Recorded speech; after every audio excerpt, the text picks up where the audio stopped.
जैसा कि आप सब लोग जानते ही होंगे कि 23 अगस्त के दिन हमारे चंद्रयान-3 ने चांद के दक्षिणी ध्रुव में सफलतापूर्वक लैंड कर लिया था और अब इसरो वैज्ञानिक अपने मिशन को आगे बढ़ाते हुए चांद के इलाके में खोजबीन कर रहे हैं। आपने इस मिशन से जुड़ी यह बात कई बार सुनी होगी कि चांद के इस एरिया में चंद्रयान-3 से पहले कोई भी स्पेस एजेंसी नहीं पहुंच पाई है और इसे हमारे नेचुरल सैटेलाइट यानी कि मून का सबसे रहस्यमय एरिया माना जाता है। अब तक प्रज्ञान रोवर ने चांद की धरती पर क्या काम किया? दोस्तों, चंद्रयान-3 चांद के दक्षिणी ध्रुव पर लैंड करने के 15 घंटों के भीतर ही प्रज्ञान रोवर ने एक काम जरूर किया। वो था भारत और इसरो की छाप चांद की जमीन पर छोड़ा।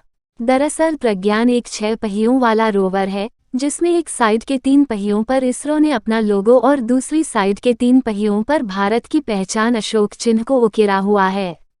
यानी प्रज्ञान रोवर जहां जहां भी जाएगा, वहां इसके पंजों के निशान के साथ ये दोनों चांद भी बनते जाएंगे। और आपको बता दें कि भारत के ये चंद्र चांद की सरजमी पर हमेशा ऐसे ही बने रहेंगे। इसका कारण यह है कि चांद पर वायुमंडल लगभग ना के बराबर है। और आप यह जानकर हैरान रह जाएंगे कि 1969 में जब अपोलो मिशन के दौरान नील आर्मस्ट्रॉन्ग और बज ड्रीम ने चांद की सतह पर कदम रखा था, तो वहां उनके पैरों के निशान बन गए थे और आज 54 साल बाद वो निशान वहां वैसे ही मौजूद है। ठीक इसी तरह अब भारत के निशान भी चांद पर हमेशा ही ऐसे ही बने रहेंगे और ये अपने आप में बहुत गर्व की बात है। यहाँ एलियन होने के पीछे क्या राज है? असल में दोस्तों, यह चांद का दक्षिणी ध्रुव इलाका है, जो हमें पृथ्वी से कभी भी दिखाई नहीं देता।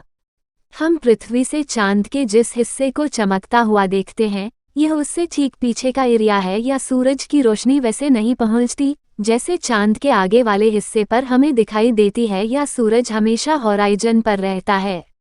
इसका मतलब यह है कि जिस जगह पृथ्वी पर सूरज उगने के समय और शाम को डूबने के समय एकदम नीचे की तरफ नजर आता है, ठीक वैसे ही चांद के इस इलाके में रहता है।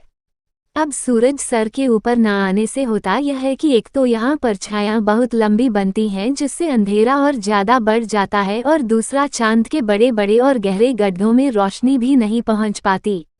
यहाँ तक कि दक्षिणी ध्रुव में बने इन क्रेटर के अंदर तो करोड़ों अरबों सालों से कोई रोशनी नहीं गई है।